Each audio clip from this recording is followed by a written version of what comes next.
Hey everyone, मैं हूँ वंसल और आज हम लोग बात करने वाले हैं एक ऐसे कैरेक्टर के बारे में जिसको समझना हमारे लिए शायद से थोड़ा मुश्किल हो सकता है। और आज हम बात कर रहे हैं मादरा के मोस्ट आइकॉनिक स्पीच के डिकोडेशन के बारे में, which is Wake up to reality. Nothing ever goes as planned in this accursed world. The longer you live, the more you will realize that the only things that truly exist in this reality are merely pain, suffering, and futility. Listen, everywhere you look in this world, wherever there is light, there will always be shadows to be found as well. As long as there is a concept of victors, the vanquished will also exist. The selfish intent of wanting to preserve peace initiates wars, and hatred is born in order to protect love. There are nexuses causing relationships that cannot be separated. I want to sever the fate of this world. A world of only victors. A world of only peace. A world of only love. I will create such a world. I am the ghost of the Uchiha. तो जैसे कि माधरा ने हमें पहले ही बताया है कि हमें सच्चाई को समझना होगा। जैसे कि उसने कहा अपने स्पीच में, वेक अप टू रियलिटी। तो क्या है असली मतलब रियलिटी का माधरा की नज़र में? सबसे पहले हमें यही समझना होगा और इसे बहुत आसानी से समझा जा सकता है। जैसे कि कहा जाता है ना कि रियलिटी वो चीज़ है जिसे आप अपने एक्सपीरियंसेस के ऊपर डिसाइड करते हैं। वैसे ही माधरा की भी रियलिटी उसके सारे एक्सपीरियंसेस ने डिसाइड की है। माधरा के लिए रियलिटी सिर्फ पेन है। एक्चुअली माधरा रियलिटी को तब समझता है जब वो अपने ओल्ड एज में आता है। नहीं, इसको कहना थोड़ा सा गलत होगा, क्योंकि वो रियलिटी इससे पहले ही समझ जाता है, क्योंकि उसे ये पता था कि असली रियलिटी वो प्रोसेस है, वो पेन से भरा हुआ प्रोसेस है जो आपको आपके गोल्स तक पहुंचने में मदद करता है। अगर आप उस पेन को नहीं समझ सकते तो आप एक्चुअली में एक अजम्पशन के वर्ल्ड में जी रहे हैं, आप एक इल्यूजन में हैं और कुछ नहीं।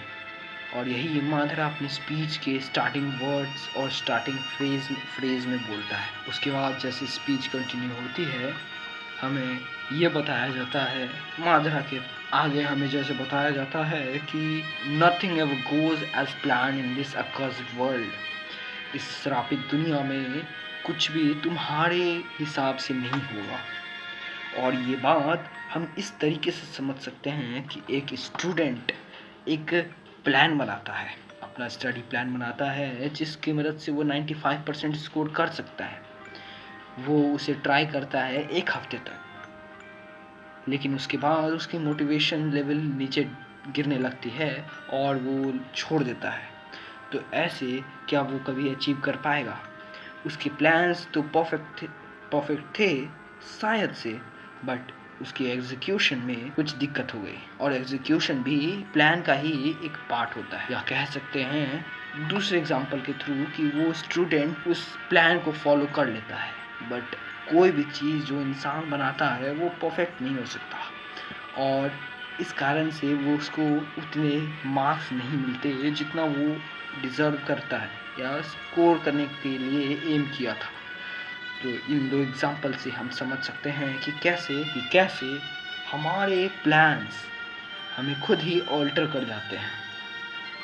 आगे जैसे हमें स्पीच पढ़ती है, हमें ये बताया जाता है कि the longer you live, the more you realize that the thing which really exists in this world is pain, suffering and fatality.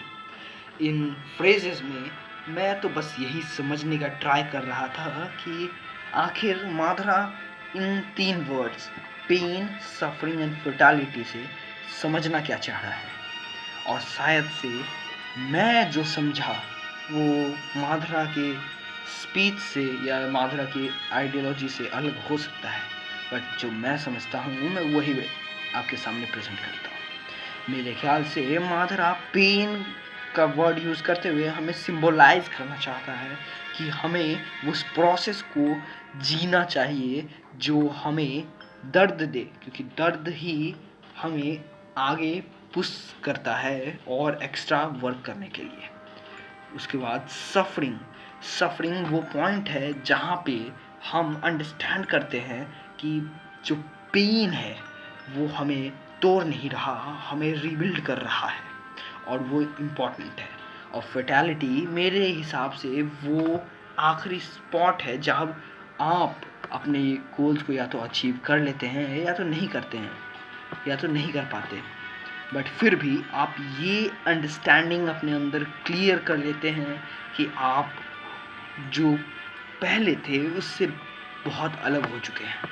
यानी कि आप अपने आप को कंपेयर करते हैं अपने प्रीवियस वर्जन से, जो आपको एक रिलीफ देता है, और वही ट्रू पीस है। तो आप क्या अब समझ पा रहे हैं कि कैसे फर्स्ट फ्रेजेस में जो पीस की बात की है माधरा ने, वो कैसे आगे पेन, फैटेलिटी और सफरिंग से कनेक्ट होता है। इसके बाद माधरा और भी बहुत कुछ कहता है, जैसे अगर आप आगे कहता है कि जैसे हर जगह लाइट होती है वैसे ही शैडो भी होता है, और ये एक कांस्टेंट साइकिल है रिपीटिशन का, और इसे हम बहुत अच्छे से जानते हैं क्योंकि हमें ये बहुत अच्छे से बताई गई है। और जैसे कि मैंने भी बहुत पहले बात की है कि कोई भी बंदा या कोई भी इंसान कभी प्योर नहीं हो सकता, ना कभी ईविल हो सकता है। वो सिर्फ एक मिक्सचर है इन दोनों चीज़ों का, इन दोनों पर्सनालिटीज़ का। और आगे वो माधरा ये भी कहता है कि आपको जिससे प्यार है या जिसके आप रक्षा करना चाहते हैं, जिसको बचा के रखना चाहते हैं, उसको बचाने के लिए आपको ईविल बनना होगा।